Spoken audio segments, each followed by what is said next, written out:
My name is Kelly, and I'm 30 years old. I live happily in an ordinary family in the city, married with children.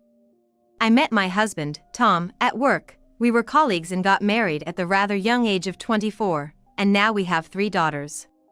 We both work and share the responsibilities of household chores and raising our children. Tom always takes the initiative to put the kids to bed and do the dishes, making him an impeccable husband and father. I thought my happy life would never change. Then one day, Tom received a phone call from his mother. "Hey Tom, I need to talk to you about something. Could you come back home and live with us?"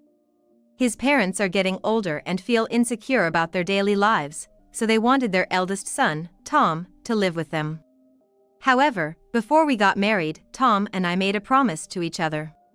Even if years pass and situations change, we won't move back to live with your parents.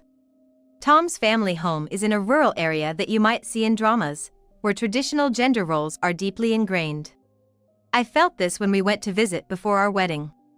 His mother directly told me, "Hurry up and give us a male heir. A girl won't do. You must have a boy." I, who grew up in an area not at all rural, was horrified and got goosebumps from her words. After getting married and having children, the pressure from my in-laws only increased. We would visit them during long holidays like summer break with our daughters, and it was a given that they would conspicuously say, "We do wish you had a boy." Moreover, they even mistreated our daughters. Tom's brother's children included a boy, and when my daughters reached for the snacks their grandmother laid out, she scolded, "Hey! Don't you dare take before the boy." Such lack of manners. My daughters, not understanding why they were being scolded, burst into tears, and my father-in-law grimaced at their crying as if it were a nuisance. Despite being their grandchildren, the difference in treatment based on gender made every visit unpleasant for me. I once told Tom about how awful it was, and he said, "Well, it's a rural household, you know. The belief in male superiority is strong. Since we're not living with them, just bear it for a while." It was this aversion that led us to promise never to live with them. This isn't right. Instead of us, why can't your brother and his wife, who live nearby, move in with them? I desperately pleaded with Tom. However, Tom said, "My folks want me, the eldest son, at home. Can't you understand?" and spent a long time trying to persuade me. I couldn't understand why it had to be the eldest son and not the younger. In the end, I reluctantly agreed, and our family moved to the countryside. I had to quit my job, and Tom transferred to a branch office near his parents' home. I wanted to work at the branch office near our new home as well, but my mother-in-law vehemently opposed, saying, "A working mom? You have housework to do at home. It would be embarrassing to show your face around the neighborhood, so please stop." Having my trust broken and living with my in-laws was bad enough, but being forced to quit a job I loved pushed me to my limit. Yet, Tom, my husband, seemed happy to be back in his hometown, spending every night drinking with old classmates. I wanted to share my pain with Tom, but his new routine of heading straight to the bar after work and leaving home early on weekends drastically reduced our time together. To make matters worse, I was constantly pierced by my in-laws' remarks like, "When will we get a grandson?" and "Hurry up and give us an heir." Since returning home, Tom had changed entirely. "Hey, isn't dinner ready yet? I told you to have it made by the time I get back from work. Sounds like the kids are fighting. Go check on them quickly, will you?" He became demanding, expecting dinner ready upon his return and quickly addressing any children's quarrels, a stark contrast to his previous involvement in household duties. His parents turned him into a domineering husband, issuing orders as if he were royalty.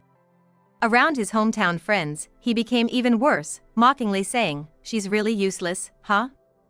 Can't even cook properly, stopped wearing makeup, and gave me 3 daughters instead of a son. Totally useless."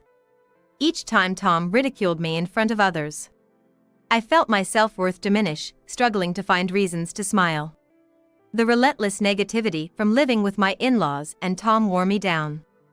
Amid this, Tom abruptly declared, "All daughters, no use to me. I don't need to support a useless wife and 3 daughters. We're getting a divorce." Normally, such words from a husband would be shocking, but to me, who had been demeaned and dismissed, it sounded like a liberation. However, I couldn't agree with the no need to support part. I demanded child support for our 3 daughters until each turned 18 as a condition for the divorce. Initially hesitant, Tom agreed after his parents offered to help with payments, eager for him to remarry and hopefully have a son. Is having a son to carry on the family name really that important to you? I was so appalled that I was lost for words. Together with the lawyer, we drafted a child support agreement and signed it. The moment Tom signed, he said, "Gonna go out for drinks," and just left, never to return until the day my daughters and I moved out. 2 years post-divorce, I found myself at an airport for a vacation. Waiting at the gate, I heard a familiar voice, "Hey, isn't that Kelly?" No way. Turning around, there was Tom, with a woman beside him. I feel like I've seen this woman somewhere before. As I was racking my brain, unable to pinpoint where, Tom graciously introduced her. "This is my new wife, a middle school classmate of mine." When Tom said that, I was like, oh, and remembered. She was the woman who laughed along with him when he made fun of me in front of his friends from back home. Her name was, if I recall correctly, Mary. "Long time no see, Tom. You're Mary, right?" Whoa, the ex-wife remembers me? Creepy. "Yeah, I remember you. You were grinning at me that time." I was about to say that but held back, knowing it would only lead to trouble. Then Mary, looking me up and down, said, "So the ex-wife who could only give birth to girls ended up divorced, how sad." "Sorry, I ended up remarrying him." Yeah, she was all about those daughters. "We can't have an heir this way," said the folks, "so I divorced her." How awful. The 2 of them were enjoying making fun of me. I wondered what kind of words would come out of these 2 if I stayed silent. "Having all girls, you must be worried about your old age," Tom said. Why would having girls make me worried about my old age? I genuinely didn't understand, so I asked Tom. "If you don't have a son to carry on the family name, the lineage ends, right?" Tom replied with an outdated mindset. "A daughter could marry and solve that issue," I retorted, but Tom said something even more sexist. "Girls are supposed to marry into a family. It's not for them to carry on a family name." Despite us being born in a modern era, Tom sounded like an old man out of touch with the times. Just listening to this is exhausting. As I was about to leave, "Kelly, what's up?" a pleasant voice called my name. I turned towards the voice and saw my current husband coming over at a brisk pace, with our 3 daughters in tow. Thankfully, our eldest, who was 5 at the time of the divorce, didn't seem to remember her biological father. "Who's that?" my daughters asked, tilting their heads, to whom I said, "Sit over there on that chair and wait," keeping them away from Tom. "Oh, are those my daughters? They've all grown up." Tom acted overly sentimental on purpose, then looked over at my current husband. "Nice to meet you. I'm Tom, Kelly's ex-husband," he said with a smirk. "Hello, nice to meet you," my current husband replied with a casual greeting. Then he turned to Tom and asked. I could hear Tom's voice from quite a distance, so I wondered what was going on. "Did you need something from my wife?" Tom answered jokingly. "Nah, just felt nostalgic seeing her after so long. Gave me a lot of trouble, this one did." "What kind of trouble?" As if to say, "Please do ask," Tom moved closer to my husband. Despite having 3 kids, all of them turned out to be girls. My family wanted a male heir and felt like marrying her was a waste of time, you know? Guess I ended up with someone who can only have girls, huh, it's funny. "What are you talking about?" My husband, who had been gentle until now, responded to Tom's words with a hint of intimidation. Tom seemed to notice the shift in the atmosphere and hesitated for a moment. Undeterred, my husband continued. "Perhaps you're not aware? The sex of the children is determined by the father." "What do you mean?" Tom tilted his head. "The sex of a child is determined by the type of chromosomes. XX for a girl, XY for a boy." Tom listened to my husband's explanation with a look that suggested he might or might not understand. And while women only carry X chromosomes, men carry both X and Y. So, the sex of the child depends on whether the man's X or Y chromosome pairs with the woman's X chromosome, essentially meaning it's the man's fault. What? Tom was surprised by this revelation, raising his voice. People around us turned to look, making me feel a bit embarrassed. Unfazed, Tom pressed my husband with a loud voice. It was shaking enough to convey his agitation. That's just a story made up to console women who can only have daughters. My husband retorted sharply. I'm an OB/GYN doctor. I don't lie. Then, the whole thing about female belly, male belly is. That's indeed a made-up story. Seriously. Upon learning that he was the reason for the birth of the three sisters, Tom was clearly shocked. I, who had been infuriated by his constant mocking of me as useless in producing a male heir, felt a bit relieved seeing him like that. Might as well tell him now. Seeing a good opportunity, I told Tom something. I had a child with him, and it was a boy. He's being looked after by my parents right now. We don't care about the gender like you do, but just so you know. You had a boy? Tom said, looking even more shocked. However, he quickly seemed to remember something, grabbed my shoulders with confidence, and declared. Mary is pregnant now too. This family tends to have boys, so the baby in her belly is definitely a boy. Tom, perhaps unsettled by the fact that I had a son, had completely forgotten the earlier conversation about my husband and looked at me with a smug face, as if he had one. I was appalled by Tom's behavior, but my husband spoke up, as if to voice what I wanted to say. I told you that the gender of a child is determined by the male side. Oh, right. Tom blushed with embarrassment. At this moment, I decided to ask Tom a question that I had been pondering for a long time. By the way, I've been wondering for a while. Tom looked up at me as I spoke. Your family doesn't run a company or a store. Your father-in-law is just an ordinary office worker, and your mother-in-law is a housewife, just an ordinary family. So why are you so obsessed with having an heir when your family isn't all that significant? My words "isn't all that significant" seemed to strike a nerve with Tom. He seemed angry. Carrying on the family name through the males is the most important thing, it's our pride. To this, my husband sharply retorted. Well, we just can't understand that countryside mentality. Indeed. I agreed with my husband. My husband then further addressed Tom. I run an OB/GYN clinic, but it doesn't matter to us whether our successor is our son or any of our daughters. We've never been fixated on that. Tom had nothing to reply, just silently stood there. Also, this time, my husband turned back to Mary. Traveling abroad during pregnancy isn't really recommended. If something happens over there, you could be charged a fortune in medical expenses. Do you have insurance? Mind your own business. From her reaction, it seems she doesn't have insurance. Silence fell among us as both Tom and Mary stopped talking. However, the silence was soon broken by the boarding announcement for our flight. Let's go. My husband said, taking my hand and heading to the boarding gate with our daughters who were sitting and waiting. Tom ridiculed us loudly. Hey! First-class passengers board first, you know. Is this your first time flying or something? With a smug smile, I told Tom and Mary at their most mocking. We're in first class. Their faces looked incredulous. Possibly jealous of our better life, it led Tom to hurl insults one after another.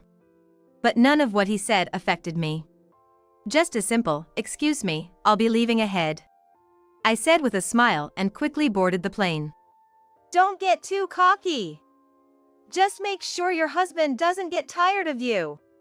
As we moved away from them, Tom's insults faded into the background. A month later, while vacuuming the living room, my phone in my pocket started vibrating. It was a call from an unknown number. Initially, I ignored it, but it kept ringing persistently, so I decided it wasn't a simple wrong number and answered. Hello? I waited for the caller to speak first without introducing myself. Hey, it's me, Tom. I didn't want to hear an annoying voice coming through the phone. It was Tom. "What do you want?" I responded coldly. Then Tom made a brazen proposal. Exempt me from paying child support for our 3 daughters. What's this all of a sudden? I thought he was just spewing insults when we met after a long time, and now he's asking for an exemption from child support payments? I decided to ask Tom for his reasons, just in case. When we met at the airport the other day, you said Mary was pregnant, right? We recently found out the gender, and it turns out to be another girl. Then my parents started furiously harassing Mary. Really? Unable to bear it, Mary left home, and now she's being told to get a divorce and is also being asked for child support for the unborn child. Really? Really? Don't you have anything else to say? Nope. Not interested. Besides, it's entirely your own doing. That's heartless. No matter how heartless it may sound, I truly couldn't care less about my ex-husband's current situation. Perhaps because it was over the phone, Tom couldn't grasp my disinterest and continued regardless. So, from now on, I'll have to pay child support for the 3 daughters I have with you, plus 1 more child with Mary, making it 4 in total. That sounds tough. Right. So, I won't exempt you. Why not? Indeed, paying for 4 children might be challenging. However, this situation is Tom's own making. There's no need for me to be concerned. Yet, Tom began to laugh in a resigned tone. Well, oh man. You don't know? If the recipient of child support gets remarried, there's a high possibility that the child support payments can be waived, you know? After our reunion that day and learning that I had remarried, Tom must have immediately looked it up. He likely flaunted this knowledge he found online to me. However, anticipating my own remarriage at the time of our divorce, I had added a clause to the agreement. Whether Tom failed to read it thoroughly or simply forgot, he demanded the cessation of payments triumphantly. I informed Tom of the oversight. Even if I remarry, the child support will continue. It's clearly written in the agreement. No way. On the phone, Tom was silent for about 5 seconds before he yelled so loudly I thought my eardrum would burst. It's not a lie. If you think it's a lie, why don't you read the copy of the agreement you have from the beginning to the end again? Damn, just wait a sec. Saying that, Tom must have put his cell on a desk or somewhere because I heard a thud, followed by the sound of him starting to run. I wish I could hang up right now. I thought about hanging up, but I figured Tom would just call back persistently, so I quietly waited with the phone to my ear. Found it. I'm reading it now, so wait. Gotta wait again. I wished someone would praise me for being so patient. See, it's written right there. Shut up, wait a sec, Found it? It seemed Tom had found the section I mentioned. I could hear his silly voice. Damn, I didn't know about this. You added this clause on your own, didn't you?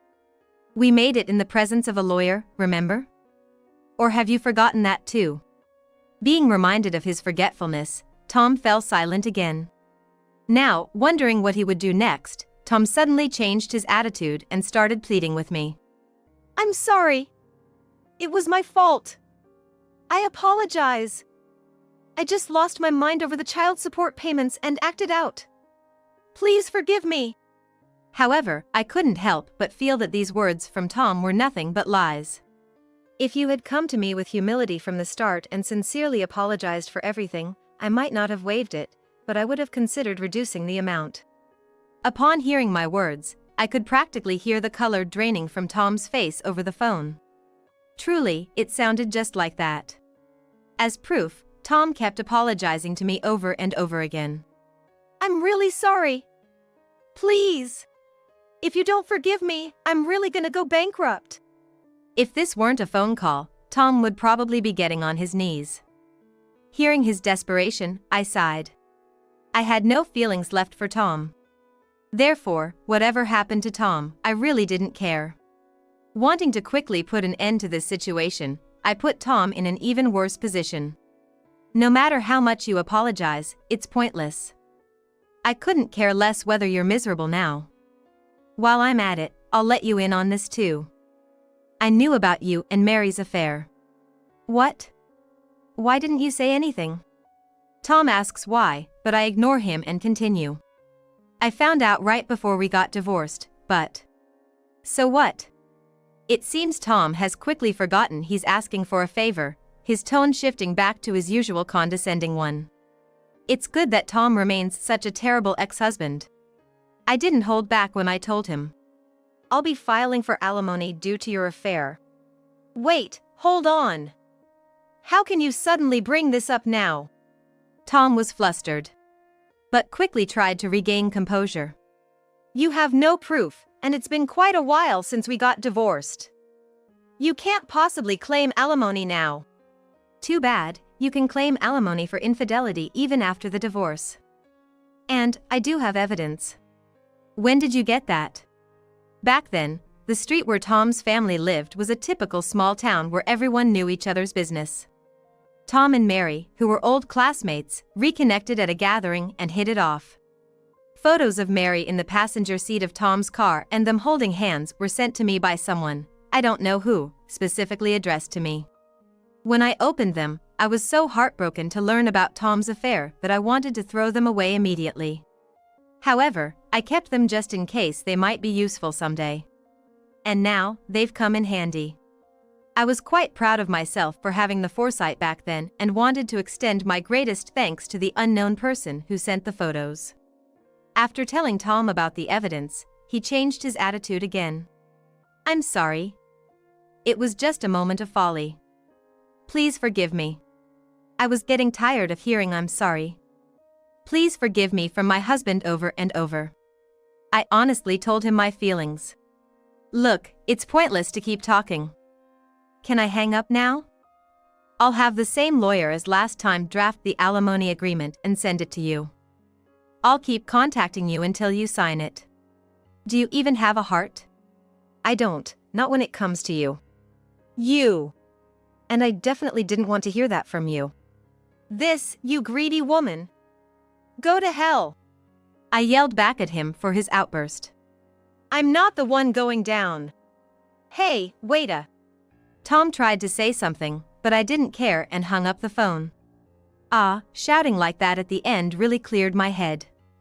Now, I need to contact my lawyer and get those papers drafted ASAP. Oh, but I still haven't finished cleaning. I resumed cleaning the living room that I had interrupted and, after finishing, immediately started working towards filing for alimony. When I sent the affidavit to Tom, he tried through his lawyer to get out of paying child support again. But I firmly refused. According to what the lawyer said, Tom and Mary had officially divorced. At the same time, the payment of child support for Mary's children was decided. Even worse, since those two were middle school classmates, the story spread like wildfire in our small town. It seemed there had been quite the rumor going around when Mary moved out of Tom's family home, but after the divorce was finalized, there was talk spread by Mary's parents and Mary herself about Tom and his in-laws' wrongdoings. In our small town, Tom's family was looked down upon as the man who tormented his ex-wife and her family, now paying child support for 4 children as retribution. It seemed unlikely he would find someone to remarry in town. Most of our classmates felt sorry for Mary and sided with her, leaving Tom isolated in the local community. Furthermore, the story reached Tom's workplace in no time, and unable to withstand the looks from those around him, Tom quit his job. With no income, how is he gonna pay child support and alimony? I was worried whether he would be able to pay properly, but it seemed he was desperately looking for a job. Well, if he doesn't make the payments, I'll just contact him again. I wasn't struggling financially, so I decided to wait confidently. And when I checked my account on the monthly payment date, the money was properly deposited. I'm surprised, I totally expected him to either be late or not pay at all. While I was impressed, my cell phone in my bag rang. It was another call from Tom. Hello? I told you to go through the lawyer if there was anything. I'm sorry. Tom's voice was very feeble. Did you check the money? Yes, I was surprised it was deposited properly. This time my folks covered it for me," Tom said, unabashed about having his parents pay. "Well, it's partly the in-laws' fault too, so I guess it's fine," I convinced myself of Tom's attitude. "Is that so? Found any work yet? You're gonna have to start paying for yourself next time, right?" I didn't mean to tease, but Tom took it as if he was being mocked. Tom was as emotionally volatile as ever. One moment he seemed down, the next he was lashing out. "Shut up. I've paid for now." Tom was as emotionally volatile as ever. One moment he seemed down, the next he was lashing out. "Make sure to transfer the money on time next time, okay? Bye." Why Tom called at this timing was beyond me, but I decided it wasn't worth asking and quickly ended the call. For now, it was clear he still hadn't found a job, I thought. Well, let's buy some delicious cake on the way home and have it with tea after dinner. I hurried home. On a lazy afternoon as the next payment neared, I got a call from a lawyer. It was about Tom's future. Desperate for a job, Tom realized he wouldn't be hired in that town anymore, as the word had spread. Trying his luck in a town a bit further away, he easily landed a job. He would be moving there soon. Trying his luck in a town a bit further away, he easily landed a job. He would be moving there soon. I had shared my concerns about delayed payments with the lawyer, who called to update me. I listened to it quietly from my cell. I hoped at least for Tom to keep up with the child support as a minimal act of reparation for our daughters. That was all I asked for, the rest didn't matter. Women are unnecessary, he had declared, abandoning his daughters, yet now he'd unwittingly work hard for them. Imagining Tom's situation, I couldn't help but smile at the irony. Do your best. I felt incredibly happy with my life with my current husband and our 4 kids.